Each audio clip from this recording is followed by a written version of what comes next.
Bismillahirrahmanirrahim. Assalamualaikum warahmatullahi wabarakatuh. Alhamdulillahi rabbil alamin.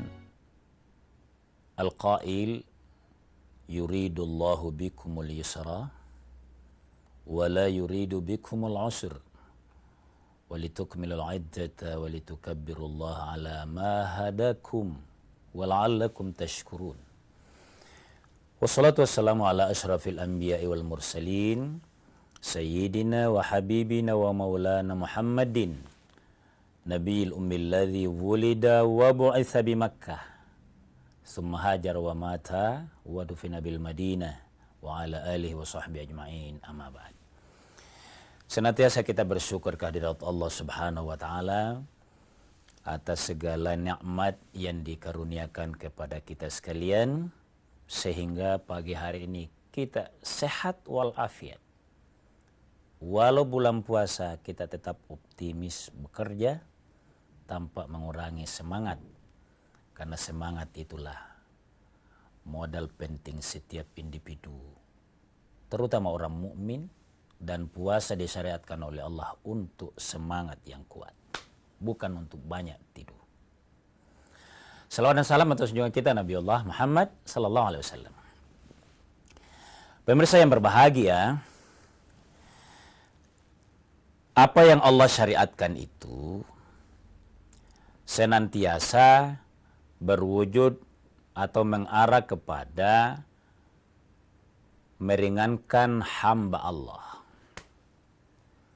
Maka terkait dengan ibadah puasa, kalau ada kondisi kodrati makhluk manusia yang lemah itu tidak mampu mengamalkannya, maka agama menginformasikan urutan-urutan sebagai kompensasinya. Apa maksudnya ini? Agar hati seorang mukmin itu merasa tetap ada roja, harapan, optimisme kuat kepada Tuhannya menjadi modal bagi dia sampai uzur sekalipun kalau saatnya menghadap Allah Subhanahu wa taala. Itu poinnya. Jadi ganti dari ibadah pokok kepada kompensasi-kompensasi lain, itu agar harapan seorang mukmin tidak lepas dengan upaya-upaya yang dia masih bisa lakukan. Contoh ringan, lebih awal saya sampaikan. Seseorang yang sudah uzur, tapi dulu dia kuat bekerja, rajin beribadah, dikasih oleh Allah kesempatan, wa man nu'ammirhu nunakkishu fil khalqi, diberikan usia yang panjang, tidak bisa lagi beramal, maka rezeki yang dia akan wariskan itu kepada keluarganya, kepada seluruh ahli warisnya, masih bisa dia gunakan dan diatur oleh keluarganya untuk memfidyai. Kalau dia lama bekerja, itulah cara agama menyayangi, memberikan informasi yang penting bagi kita. Nah, pemirsa sekalian, pagi ini kita mau mencoba mengangkat tentang hukum fidyah. Apa itu fidyah? Dari kata fada yafdi fidyatan. Fidyah itu kalau dalam bahasa Indonesianya tebusan atau pengganti. Jelas sekali maknanya kan? Kan Anda bisa puasa, uzur syar'i, maka diganti. Nah, saya bacakan dulu spirit penguatan pokoknya, keimanannya, dasarnya maksudnya. Dasar fidyah ini agar orang yang senang mencari berkah yang luar biasa di puasa Ramadan itu. Maka dasarnya begini. Wa 'alal ladzina yutiqunahu, terhadap orang-orang yang sudah tidak mampu, sudah lemah, sudah uzur, untuk yutiqunahu itu hu-nya itu dhamir mustatir ya'udu ila saum. kepada puasa. Maka fidyatun membayar fidyah, tebusan, ta'amu miskin, itu jelas sekali. Fidyah itu jelas memberi makan kepada orang yang miskin. Bukan ke amil, bukan ke yang lain. Bukan ke al-gharimin. Ini harus jelas ini cara-cara, kan yang berhak dikasih itu kan ada 8 asnaf. Tapi kalau ini jelas sekali teksnya kepada ta'amu miskin, kepada orang yang miskin. Nah, mungkin ukuran fidyah itu apa? Seperti apa? Ukurannya adalah apa yang takaran yang dimakan secara umum, biasa, itu yang pokok. Pastikan rata-rata.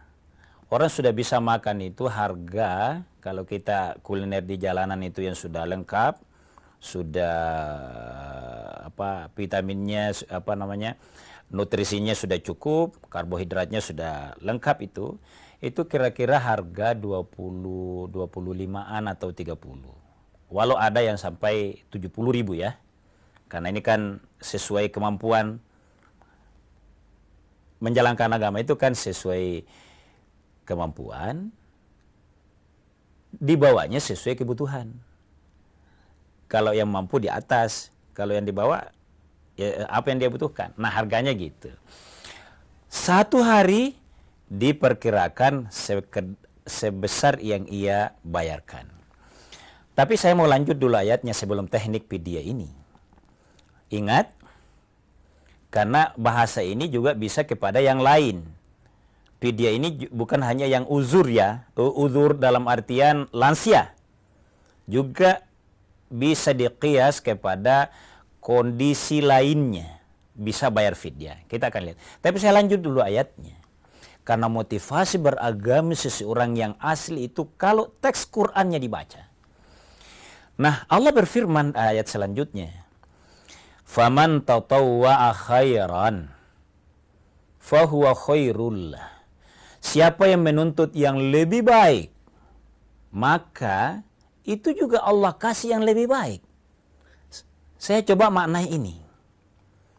Ada orang yang 65 tahun sudah kena hukum lansia, sudah tidak mampu puasa. Tapi ada orang 90 tahun, 100 tahun masih kuat puasa. Kenapa kira-kira? Rahasianya adalah karena sejak dia muda sangat kuat berpuasa, cinta berpuasa, Allah kasih kekuatan pada usia 80, 90 masih kuat puasa. Fakta di masyarakat. Itu makna ayat tatawwa'. Tapi kita lanjut setelah jeda sejenak.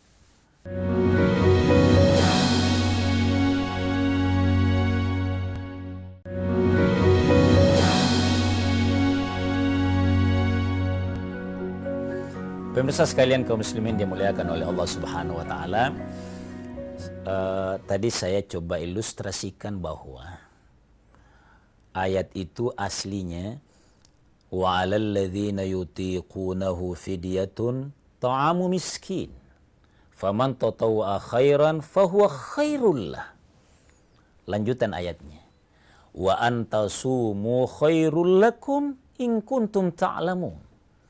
Kalau kalian mau puasa panjang, tidak menunggu agar uzur, memang tidak direncana, tapi Allah maha menilai. Kalau ada orang sedikit-sedikit qada puasanya, sedikit-sedikit dia mau qada, Allah nilai loh itu. Fakta di masyarakat, saya katakan tadi, ada orang 65 tahun sudah betul-betul uzur. Ingatan uzur, fisik uzur. Tapi faktanya, banyak hamba Allah yang 80, 100 tahun, 100 lebih. Ada ya? Media sering angkat ini. Karena memang dari awal diamalkan ini ayat. Kan isyaratnya adalah, in kuntum ta'lamun. Kalau kamu tahu rahasia puasa itu lebih baik. Nah, lebih baiknya di sini. Pasti kalau ditanya itu, karena rajin puasa, sehingga dia kuat. Nah, Itu pemirsa sekalian, semangatnya di situ puasalah. Hikmahnya luar biasa. Insya Allah. Nah, kita lanjut pemirsa sekalian. Sekarang takaran ya dan bentuknya sekaligus.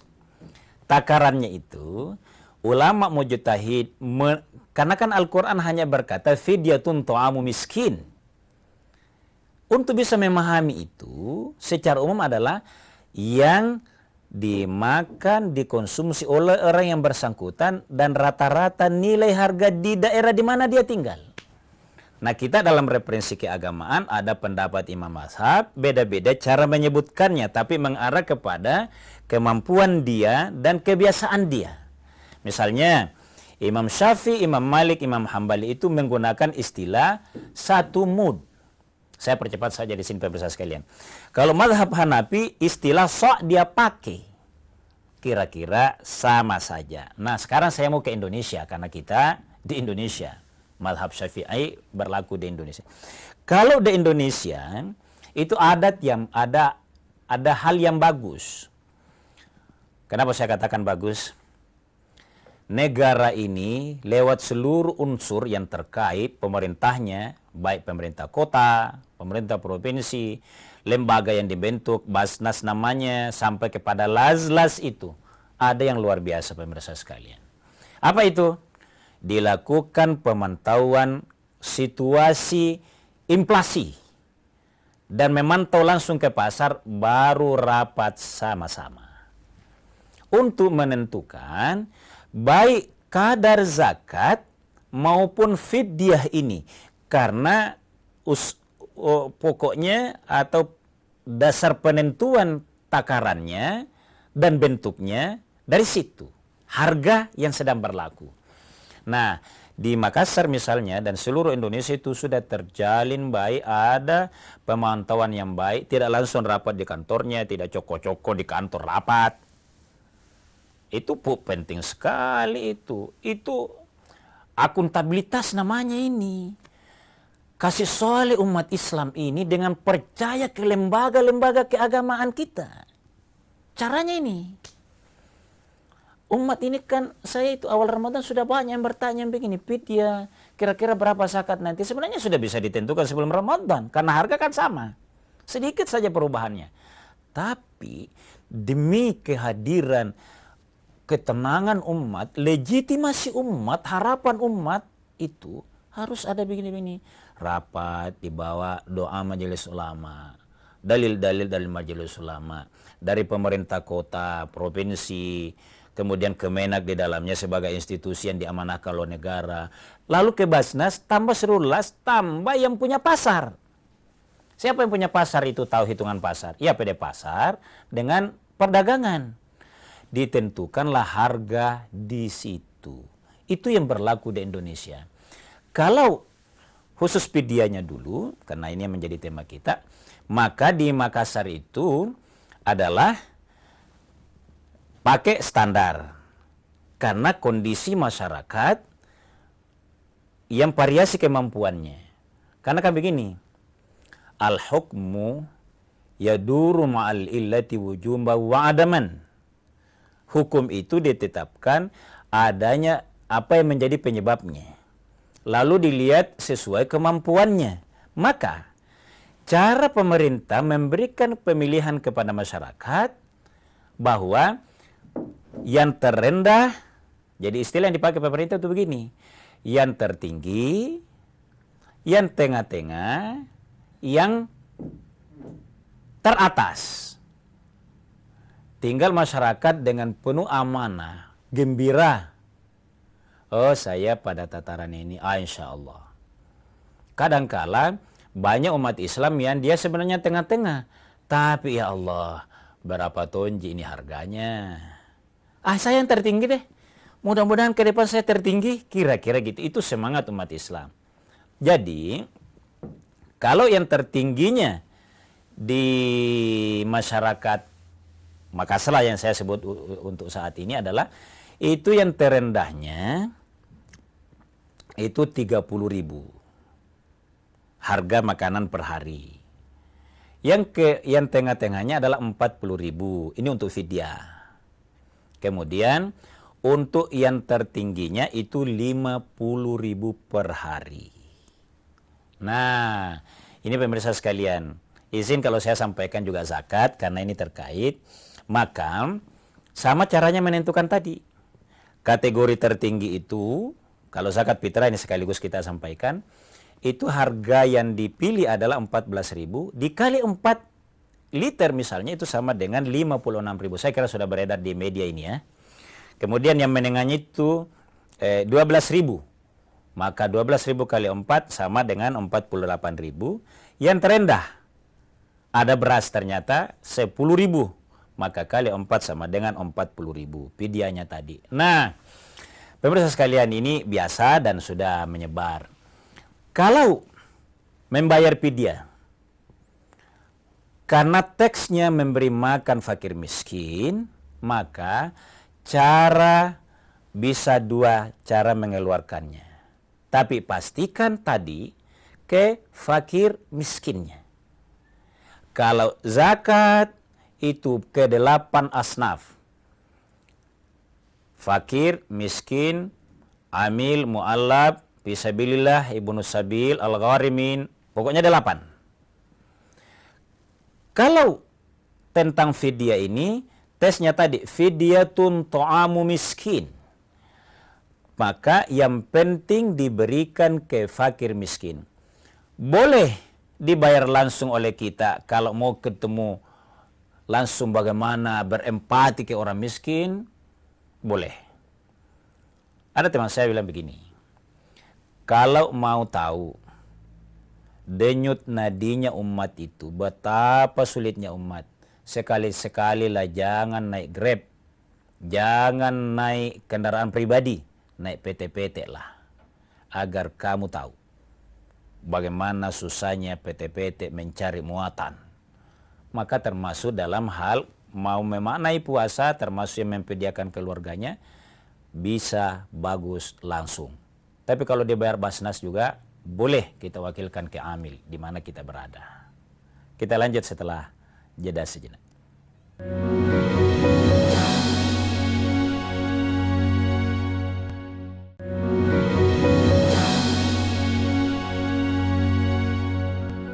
Pemirsa sekalian kaum muslimin yang dimuliakan oleh Allah Subhanahu wa taala, jadi kita hari ini sedikit lebih teknis tentang fidyah karena memang ini fiqih. Tapi fiqh itu mengantar kita mengetahui hukum formilnya, batasannya, untuk kita fleksibel kepada substansinya. Substansi tadi itu adalah memberi makan kepada fakir miskin. Maka caranya gini. Apakah, pertama dulu ya, ini sering ada pertanyaan, apakah beras langsung atau dalam bentuk uang? Dua-duanya boleh. Kita harus bisa melihat, terutama amil harus paham ini. Kalau kita diamanahi, misalnya ahli waris atau keluarga dari yang harus difidyah itu tetap membayar kelas, misalnya di masjid atau ke Basnas, maka pilihannya terbuka sekali.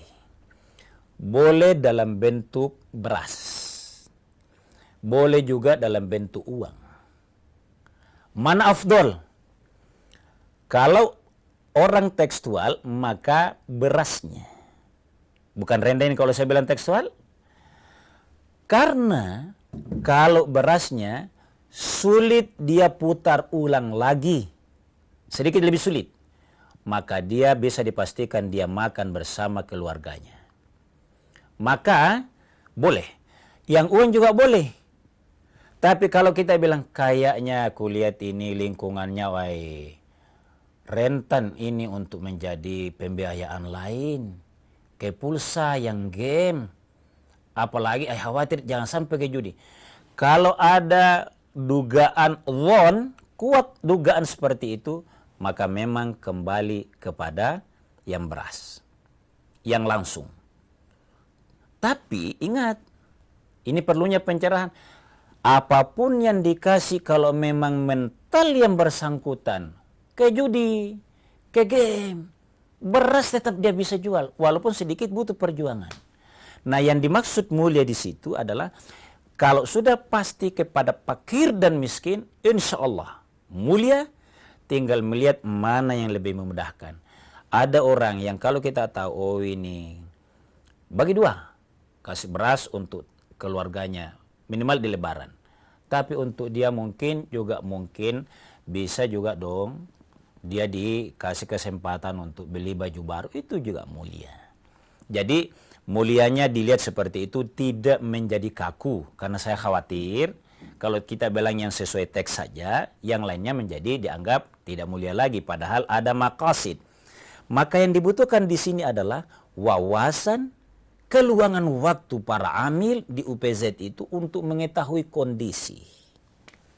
Karena zakat termasuk fidyah itu diberikan memberi maslahat kepada yang membayar untuk harapannya kepada Allah tetap jalan, juga maslahat umat yang menjadi objek penerima. Tidak boleh ada peluang, kalau kita bisa katakan begitu, disalahgunakan. Karena tujuan seperti ini adalah maqasidnya adalah untuk kemaslahatan dua belah pihak. Maka kapan waktu pembayarannya? Boleh enggak per hari? Hitung hari ini sesuai jumlah dia. Orang tua saya uzur 90 tahun. Hari pertama tidak puasa, dibayar malamnya. Hari kedua begitu. Boleh sampai selesai Ramadan. Boleh enggak kalau sekalian di akhir Ramadan? Juga boleh. Pertanyaannya lagi, mana yang afdal? Karena sudah diniatkan untuk dibayarkan fidyahnya, maka per hari boleh. Itu menjadi ada ikut di dalamnya. Sedikit repot, jangan dianggap tidak repot, repotnya itu menjadi tidak ibadah ya, jangan. Kalau ada yang punya kesempatan begini dalam rangka menimbulkan rasa empati, boleh, afdol juga. Karena bukan hanya pemberiannya. Tapi yang mau akhir Ramadan juga boleh. Untuk penundaan qadha fidyah dibayarkan setelah Ramadan, ya misalnya ya, dia tidak puasa, dia qadha, maka di Ramadan akan datangnya, kalau dia tidak bisa lagi, bayarnya di situ. Saya percepat pemirsa sekalian. Kalau untuk orang meninggal, misalnya meninggal, ada ditahu masih optimis untuk dipanjangkan usianya oleh Allah sebelum 1447 Hijriah. Ada puasanya tertinggal di 1446. Masih yakin. Bahkan dia berniat untuk puasa Syawal di tahun 1446, tertinggal lah misalnya 5. Dia akan sambung 6 Syawalnya. Belum sempat, kesian. Takdir Allah dia sakit, tidak pernah ganti. Sampai wafat. Maka puasa orang seperti ini yang ada tertinggal itu bisa dibayar sekali saja, boleh di awal Ramadan yang berjalan. Ini kan ada, jangan dikira ya hanya puasa yang berjalan yang kita kata, bukan. Periksa memang itu gunanya mewarisi dalam Islam. Itu gunanya. Harus ditahu seluruh. Jadi jangan sampai hanya hartanya ahli waris yang kita ingat. Nggak pernah, jangan sampai ada puasanya almarhumah ibu saya dulu ini misalnya. Sudah usia nggak pernah ditanya-tanya. Apalagi kalau hanya warisannya yang diingat. Masya Allah, jangan gitu. Ahli waris mewarisi seluruh konsekuensi kehidupan. Ya utangnya. Tapi saya mau tegaskan. Kalau utang orang tua anak kita tidak mampu, barang yang dia wariskan ke kita tidak ada, tidak wajib kita ganti. Kalau tidak ada. Tapi kalau hitung-hitung, saya kan bisa bekerja ini karena orang tua saya dulu yang kasih modal. Berarti seluruh harta saya masih dari orang tua. Itu bagus. Tapi kalau dibawa tegasnya, maka mengganti qada. Saya ke situ sedikit karena ini penting disampaikan. Ahli waris tidak hanya mewarisi hal-hal yang nuansanya material, tapi juga yang bernuansa kaitannya dengan hukum-hukum agama, termasuklah qadha, puasanya tetap dibayarkan. Pemirsa sekalian kaum muslimin dimuliakan oleh Allah Subhanahu wa taala, fidyah dibahas dalam fikih Islam itu untuk melegakan dua belah pihak, maslahat dua belah pihak, dari yang sudah uzur juga ahli warisnya, termasuk kepada objeknya, mudah-mudahan bermanfaat. Disinilah syamilnya agama Islam, ajarannya sangat lengkap. Demikian, mohon maaf atas segala kekurangan. Wallahu waliyul muttaqin. Wassalamualaikum warahmatullahi wabarakatuh.